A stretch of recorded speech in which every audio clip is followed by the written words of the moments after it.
ശബരിമലയിലെ ദ്വാരപാലക ശില്പത്തിന്റെ പീഠം കാണാതായ സംഭവത്തിൽ ഗൂഢാലോചനയുണ്ട് എന്നാണ് ദേവസ്വം മന്ത്രിയും ബോർഡ് പ്രസിഡന്റ് PS പ്രശാന്തും പറയുന്നത്.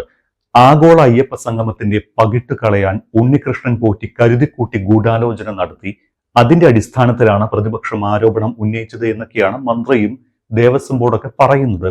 അങ്ങനെ ഒരു ഗൂഢാലോചന ഉണ്ടോ? അങ്ങനെ ഗൂഢാലോചന സംശയിക്കണം. അല്ല, ഈ ഉണ്ണികൃഷ്ണൻ പോറ്റി ആരുടെ നോമിനി ആയിട്ടാണ് വന്നത്? അത് നമ്മൾ ആലോചിക്കണം.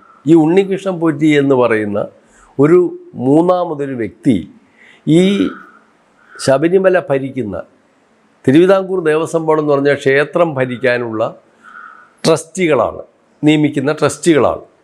ഒന്നുകിൽ ആ ട്രസ്റ്റികൾ അല്ലെങ്കിൽ ഇവിടെ ഉദ്യോഗസ്ഥന്മാർ, ഇവർ കൈകാര്യം ചെയ്യേണ്ട ജോലികളാണ് ഇതെല്ലാം. ഇത് 2019 2025 ഇതെല്ലാം ഇവർ മാത്രം എന്നുവെച്ചാൽ ബോർഡ് പ്രസിഡന്റ്, അംഗങ്ങളടങ്ങിയ ഫുൾ ബോർഡ്, 2 മെമ്പർമാരും ബോർഡ്, അവരെയാണ്, ആ ട്രസ്റ്റികളെയാണ് അവരുടെ HRA ആക്ട് അനുസരിച്ച് ഈ ചുമതല ട്രസ്റ്റികൾക്കാണ്. റിച്വൽസ് സൂക്ഷിക്കുക, ഇതിൻ്റെ മുഴുവൻ ഈ മുതലുകളുടെ കസ്റ്റോഡിയന്മാർ ദേവസ്വം ബോർഡാണ്. അത് സംരക്ഷിക്കുക. കാരണം ഇത് മൈനറാണ് വിഗ്രഹങ്ങൾ. ഈ മൈനറുടെ വസ്തുക്കളും സ്ഥാവരജംഗമ സ്വത്തുക്കളും സംരക്ഷിക്കാനുള്ള ബാധ്യതയുള്ള ആളുകളാണ് ഈ ബോർഡ് പ്രസിഡൻറ്റും മെമ്പർമാർ, ട്രസ്റ്റികളാണ്. ആ ട്രസ്റ്റികളും ഉദ്യോഗസ്ഥന്മാരും അടങ്ങുന്ന സംഘത്തിലേക്ക് ഈ ഉണ്ണികൃഷ്ണൻ പോറ്റി എന്നൊരാൾ എങ്ങനെ വന്നു? ആര് കൊണ്ടുവന്നു? ഇവർ ഇൻവൈറ്റ് ചെയ്ത് വരുത്താതെ, ഇവർ ട്രസ്റ്റ് ചെയ്യാതെ, അല്ലെ ഇവർ വിശ്വാസത്തിലെടുക്കാതെ ഉണ്ണികൃഷ്ണൻ പോറ്റി എങ്ങനെയാണ് ചിത്രത്തിൽ വന്നത്? ഉണ്ണികൃഷ്ണൻ പോറ്റിക്ക് എങ്ങനെ ഈ പാളികൾ കിട്ടി എന്ന് പരിശോധിക്കുമ്പോൾ അതിൻ്റെ പ്രതിസ്ഥാനത്ത് വരുന്നത് അന്നത്തെ തിരുവിതാംകൂർ ദേവസ്വം ബോർഡും ഉദ്യോഗസ്ഥന്മാരും മാത്രമായിരിക്കും. അത് വേറൊരാൾ കൊണ്ടുവന്ന് അവിടെ പ്രതീക്ഷിക്കാൻ പറ്റത്തില്ല. പുറത്തുള്ള ഒരാൾക്ക്, അല്ലെ ഒരു രാഷ്ട്രീയ വിവാദത്തിൻ്റെ പേരിൽ ഒരു പബ്ലിക്കിന്, അല്ലെ ഒരു ഭക്തന്, ഈ സ്ഥാപനത്തിന് വെളിയിലുള്ള ഒരാളെ കൊണ്ടുവന്ന് അവിടെ പ്രതിഷ്ഠിക്കാൻ പറ്റില്ല.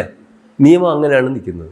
അപ്പോൾ അങ്ങനെ ഒരാൾ വന്നിട്ടുണ്ടെങ്കിൽ അതിൻ്റെ പൂർണ്ണ ഉത്തരവാദി അന്നത്തെ ഭരണ സാരഥ്യമുള്ള ബോർഡ് പ്രസിഡന്റിനും അംഗങ്ങൾക്കും ആവും, അല്ലെങ്കിൽ അതിൻ്റെ ഉത്തരവാദിത്തമുള്ള ഉദ്യോഗസ്ഥന്മാരാകും. അവർ ഈ 2 കൂട്ടരും അറിയാതെ ഇങ്ങനൊരു പുതിയ പാർട്ടി ഇതിനകത്ത് ഇൻവോൾവ് ചെയ്യാൻ പഴുതില്ല. ഇവിടെ ഇപ്പോൾ കേന്ദ്ര കഥാപാത്രം ഉണ്ണികൃഷ്ണൻ പോറ്റിയാണല്ലോ. ഈ ഉണ്ണികൃഷ്ണൻ പോറ്റിയുടെ ഇടപെടലുകൾ സംശയകരമാണ്. അദ്ദേഹത്തെ ആര് കൊണ്ടുവന്നു? ആരാണ് ഇൻട്രൊഡ്യൂസ്? കാരണം അദ്ദേഹത്തെ ട്രസ്റ്റ് ചെയ്തത് ആരാണ്? അദ്ദേഹത്തെ വിശ്വാസത്തിലെടുത്തത് ആരാണ്? ഇതൊരു വളരെ ഗുരുതരമായ, വളരെ വിലപിടിപ്പുള്ള, വളരെ ഉത്തരവാദിത്തപൂർണ്ണമായി ചെയ്ത് അക്യൂട്ട് കെയർ എടുത്ത് ചെയ്യേണ്ട പ്രവൃത്തികൾ, അത് ഉദ്യോഗസ്ഥന്മാരുടെയും സീനിയർ ഉദ്യോഗസ്ഥന്മാരുടെയും സാന്നിധ്യത്തിൽ എസ്റ്റിമേറ്റ് എടുത്ത്, ഒരു പണിയുണ്ടെങ്കിൽ അതിന് ഒരു എസ്റ്റിമേറ്റ് ഉണ്ടാവണം. അതിന് മരാമത്ത് എഞ്ചിനീയർമാരെ കൊണ്ട് എസ്റ്റിമേറ്റ് എടുപ്പിക്കണം. അതിന് ഗോൾഡ് സ്മിത്ത്, നമ്മുടെ അപ്രൈസറെ കൊണ്ട് അത് എത്ര സ്വർണ്ണമാവും നോക്കണം. ആ എസ്റ്റിമേറ്റിന് പടി വേണം വർക്ക് ചെയ്യാൻ. ഇതൊന്നുമില്ലാതെ ഒരു സുപ്രഭാതത്തിൽ ഒരാളെ കൊണ്ടുവന്ന് ഇത് ഇളക്കി മാസം എഴുതി കൊടുത്തു വിട്ടുമെന്നൊക്കെ പറഞ്ഞാൽ അത്ഭുതമാണ്. ഇത് അവിശ്വസനീയമാണ്. ശബരിമലയിലെ കെടുകാര്യസ്ഥതയെ സംബന്ധിച്ച് ഉദ്യോഗസ്ഥർക്കടക്കമുള്ള പങ്കന്വേഷിക്കാനാണ് ഹൈക്കോടതി ഉത്തരവിട്ടിരിക്കുന്നത്.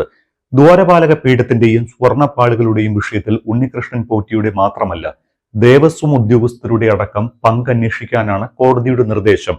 ഈ സ്വർണ്ണപ്പാളുകൾ തിരികെ കൊണ്ടുവന്നപ്പോൾ തൂക്കി നോക്കുക എന്ന പ്രാഥമിക ഉത്തരവാദിത്വം പോലും ദേവസ്വം ബോർഡ് കാണിച്ചിട്ടില്ല എന്നും കോടതി ചൂണ്ടിക്കാട്ടിയിട്ടുണ്ട്.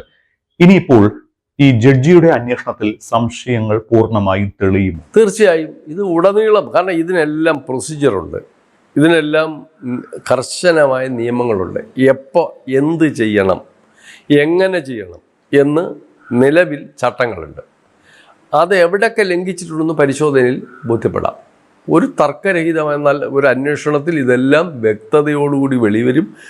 ബോർഡ് ഭരണവിഭാഗത്തിലുള്ള വീഴ്ചയും ഉദ്യോഗസ്ഥ ഭരണ വിഭാഗത്തിലുള്ള വീഴ്ചയും പുറത്തു വരും എന്നുള്ള കാര്യം തർക്കരഹിതമാണ്.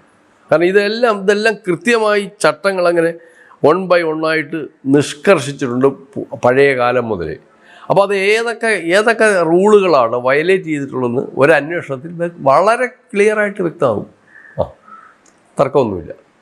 ശബരിമലയിൽ ഭക്തർ നൽകുന്ന സ്വർണവും പണവും ഉൾപ്പെടെയുള്ള വസ്തുക്കൾ എങ്ങനെയാണ് സൂക്ഷിക്കുന്നത്?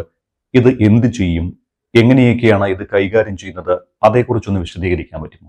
ശബരിമലയിൽ ഇപ്പോൾ ഈ ഭക്തർ തരുന്ന സ്വർണവും വെള്ളി ഇതെല്ലാം കൗണ്ട് ചെയ്ത് മഹസർ ചെയ്ത് ഈ ക്യാഷെല്ലാം ബാങ്കിൽ അടയ്ക്കുകയും മറ്റേ സൂക്ഷിക്കേണ്ട സ്ഥാവര സ്വത്തുകൾ സൂക്ഷിക്കേണ്ടത് നമ്മളെ ആറന്മുളയുള്ള സ്ട്രോങ് റൂമിലേക്ക് മാറ്റുകയും അത് അവിടെ ഈ ഓരോ ക്ഷേത്രങ്ങളിലും മഹാക്ഷേത്രങ്ങളിലായാലും ചെറിയ ക്ഷേത്രങ്ങളിലായാലും വളരെ വിലപിടിപ്പുള്ള നമ്മുടെ പ്രധാനപ്പെട്ട ഒരു രജിസ്റ്ററുണ്ട്, തിരുവാഭരണം രജിസ്റ്റർ എന്നാണ് ആ രജിസ്റ്ററിൻ്റെ പേര്. വലിയ ഒരു 10,000 പേജുള്ള രജിസ്റ്ററാവും.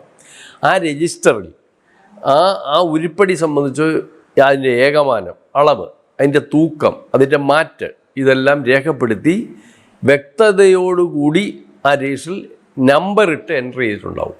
ഈ രജിസ്റ്റർ അല്ലെങ്കിൽ ഈ ഉരുപ്പടികൾ ഒരു വർഷത്തിലൊരിക്കൽ വെരിഫൈ ചെയ്യണമെന്നാണ്.